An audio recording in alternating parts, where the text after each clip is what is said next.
আসসালামু আলাইকুম and hello everyone. Punch needle বা ম্যাজিক সুই নিয়ে এটি আমার দ্বিতীয় ভিডিও। এই ভিডিওতে আমি দেখাবো কোন প্যাটার্ন বা ডায়াগ্রামগুলো আপনারা অনুশীলন করলে পাঞ্চ নিডলের কাজটি সহজে আয়ত্ত করতে পারবেন। আমি আমার প্রথম ভিডিওতে পাঞ্চ নিডলের বেসিক নিয়ে একটা ডিটেলস ধারণা দেওয়ার চেষ্টা করেছি। ডিসক্রিপশন বক্সে লিঙ্ক দিয়ে দেবো, আপনারা চাইলে চেক করে আসতে পারেন।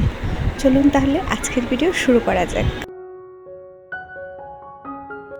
পাঞ্চ নিডল বা ম্যাজিক সুইয়ের কাজ শেখার জন্য বেসিক যে প্যাটার্নগুলো আমাদের অবশ্যই অনুশীলন করা জরুরি, তার মধ্যে রয়েছে স্ট্রেট লাইন বা সোজা লাইন, ত্রিভুজ, বর্গক্ষেত্র, আয়তক্ষেত্র, বৃত্ত, এগুলো আমরা যত প্র্যাকটিস করব তত আমাদের হাত চালু হবে এবং আমরা কাজটাকে সহজে আয়ত্ত করতে পারবো। আমি আমার আগের ভিডিওতেও বলেছি, এখনও বলছি, পাঞ্চ করার সময় তাড়াহুড়ো করা যাবে না, ধীরে ধীরে সময় নিয়ে পাঞ্চ করতে হবে।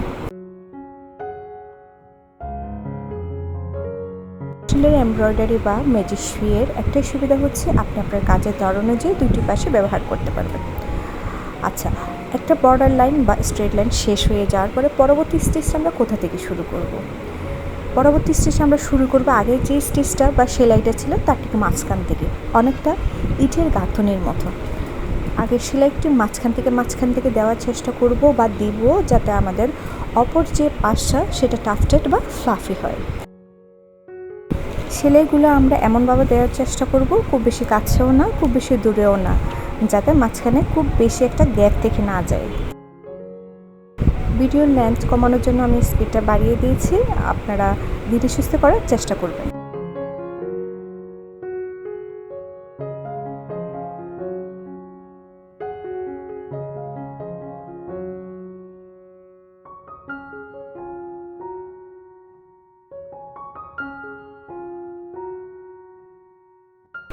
ত্রিভুজের বর্ডার লাইনটা শেষ হয়ে যাওয়ার পরে আমি ভিডিওর স্পিডটা কমিয়ে দেবো। আপনারা কাইন্ডলি একটু খেয়াল করবেন যে আমি পরবর্তী স্টিচটা কোথা থেকে দিচ্ছি।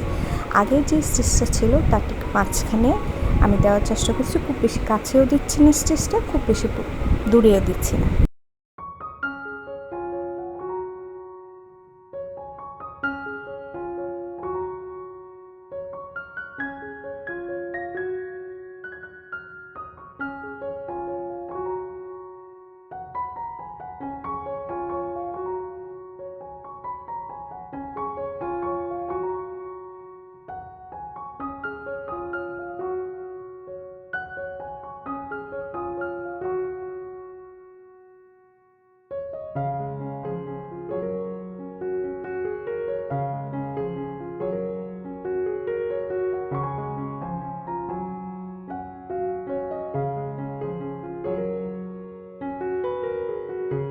পাঞ্চ করার সময় একটা বিষয় অবশ্যই খেয়াল রাখবেন, সুতাটা সবসময় ঢিলা করে রাখবেন, যাতে পাঞ্চ করার সময় সুতায় টান না লাগে। যদি টান লাগে তাহলে স্টিচগুলো আপনার খুলে আসবে।